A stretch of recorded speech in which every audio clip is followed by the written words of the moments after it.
찬송가 524장을 부르시겠습니다.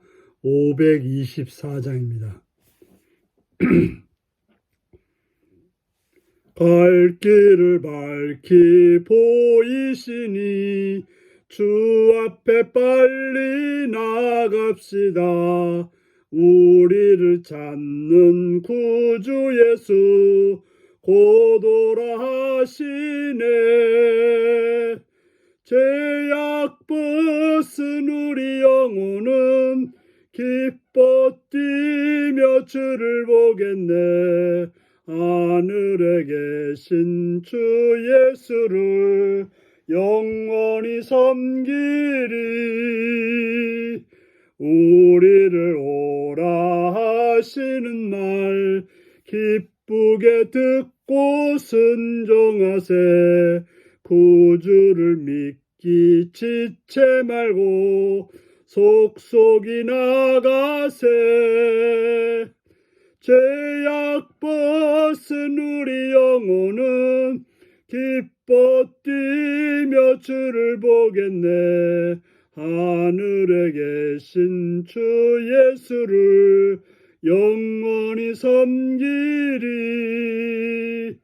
주 오늘 여기 계시오니 다 와서 주의 말씀 듣세. 듣기도 하며 생각하니 참 진리시로다. 죄악 벗은 우리 영혼은 기뻐 뛰며 주를 보겠네.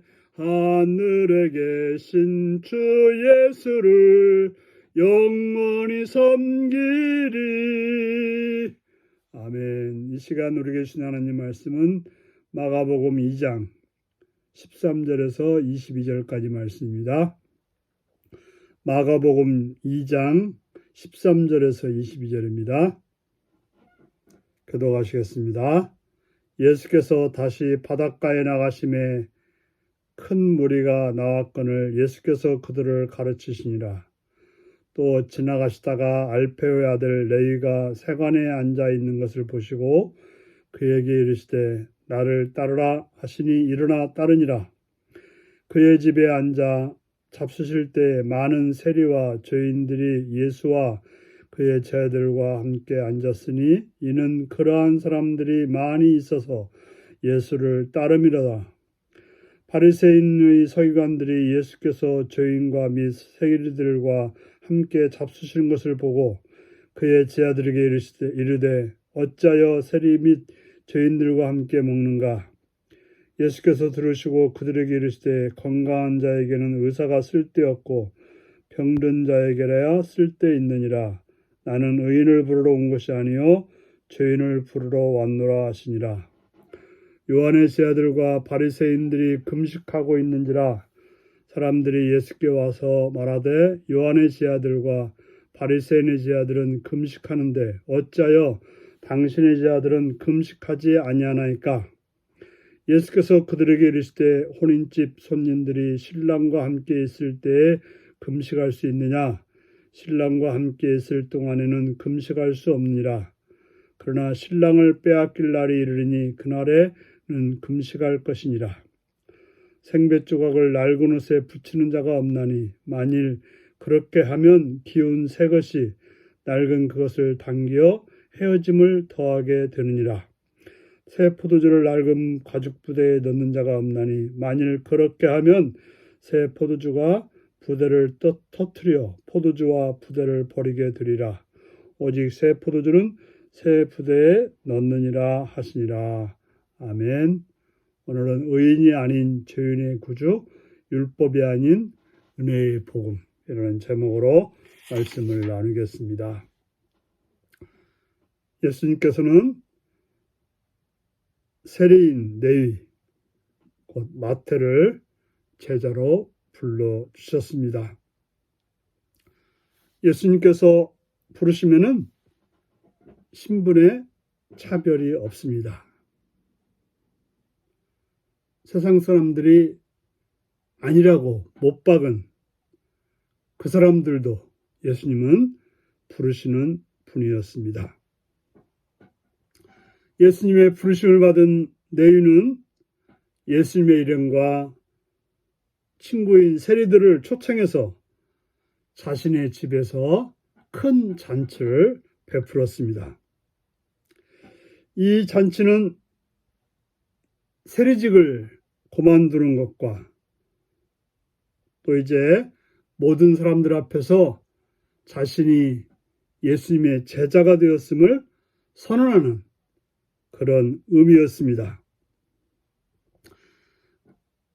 서기관들은 예수님이 세리와 죄인들과 함께 식사를 나누는 것을 못마땅히 여겼습니다. 그들은 죄인들과 함께 식사할 수 없다고 생각하는데 예수님이 선생님이고 말씀을 가르치는 자로서 죄인들과 함께 식사하는 것은 잘못되었다고 항의를 했던 것입니다.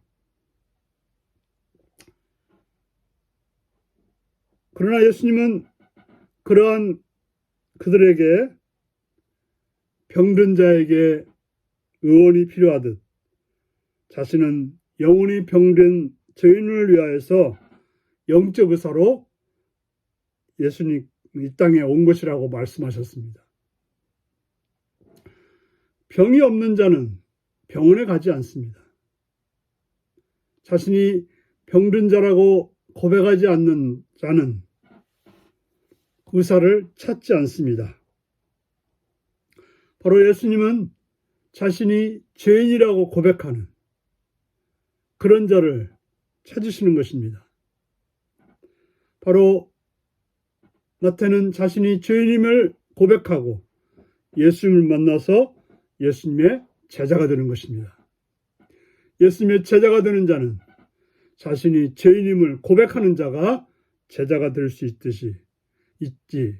그렇지 않고 자신이 죄인이 아니라고 생각하는 자는 예수님의 제자가 될 수 없습니다. 우리는 죄를 경계해야 되지만 죄인을 긍휼하는 것이 하나님의 자녀가 가져야 될 태도인 것입니다. 죄를 지었다고 해서 그 사람을 멀리하는 것이 아니라 그를 긍휼하게 해야 된다고 하는 것입니다. 그러면서 우리는 죄에서 떠나 있는, 죄를 멀리하는 그런 존재가 되어야 하는 것입니다. 당시 바리새인들은 매주 2번 월요일과 목요일에 금식을 했습니다. 그런데 예수님과 제자들은 늘 모여서 먹고 마시고 흥겹게 지냈습니다. 그러자 당시 바리새인들이 금식하지 않는 예수님의 제자들을 비판했습니다. 왜 금식하지 않느냐고 따져 물었던 것입니다. 그러자 예수님은 3가지로 설명을 해줍니다. 혼인집의 비유입니다. 결혼잔치에서 신랑의 손님은 금식하지 않는다고 하는 것입니다. 지금 예수님을 만나는 것은 예수님과 지금 혼인식을 하는 거라고 말하고 있습니다. 신랑이신 예수님의 손님인 제자들은 금식할 필요가 없다고 하는 것입니다. 예수님을 만나는 것은 기쁨의 시간이고 예수님과 더불어서 기쁨의 잔치를 벌여야 되는 것입니다. 2번째는 생배 조각과 낡은 옷의 비유입니다. 낡은 옷에다가 생배 조각으로 기우면 옷이 더 헤어지게 되어 있습니다. 바로 낡은 율법과 새 복음은 함께할 수 없다는 사실을 말씀하고 있습니다. 바로 그 낡은 율법인 그 바리새인들의 가르침과 예수님의 가르침은 함께 할 수 없다는 거예요. 그리고 새 포도주는 또 낡은 가죽 부대의 비유를 말씀해 주고 있습니다. 타락한 유대교는 생명의 복음으로 대체되어야 한다고 하는 것입니다. 그리스도인들은 율법으로 살아가는 존재가 아니라 하나님의 은혜로 주신 복음으로 살아가는 존재라는 사실을 기억하셔서 낡은 것에 얽매인 것이 아니라 예수님이 주신 그 말씀을 따른 삶으로 나가는 것이 살 길임을 기억하시고 오직 인생의 영혼의 의사이신 예수님을 만나서 건강하고 복되고 기쁘게 살아가는 복된 여러분들이 되시기를 바랍니다. 기도하시겠습니다. 자비로우신 주께 감사와 찬양과 영광을 돌립니다. 우리를 사랑해 주셔서 주님의 말씀으로 권고해 주시고 사랑해 주시고 함께하여 주심을 감사드립니다. 자비로우신 아버지 하나님, 이 시간도 바라옵고 원하옵기는 주여 우리들로 하여금 깨어서 주를 바라보게 하여 주옵소서. 차별하는 자가 아니라 오직 주님의 마음으로 사람들을 만나며 주님의 말씀으로 행동하며 삶을 살아가는 복된 삶이 오늘도 있게 하여 주옵소서. 예수님의 이름으로 기도하옵나이다. 아멘. 하늘에 계신 우리 아버지의 이름을 거룩하게 하시며 아버지의 나라가 오게 하시며 아버지의 뜻이 하늘에서와 같이 땅에서도 이루어지게 하소서. 오늘 우리에게 일용할 양식을 주시고 우리가 우리에게 잘못한 사람을 용서해 준 것 같이 우리 죄를 용서해 주시고 우리를 시험에 빠지지 않게 하시고 악에서 구하소서. 나라와 권능과 영광이 영원히 아버지의 것입니다. 아멘. 말씀 묵상입니다. 예수님이 세리와 죄인들의 잔치에 함께 하신 이유는 무엇일까요?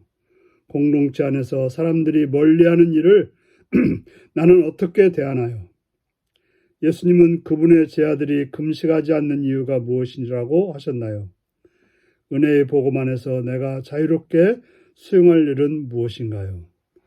오늘 이 말씀을 묵상하시며 주 안에서 은혜의 복음 안에서 승리하는 복된 하루가 되시기 바랍니다. 샬롬.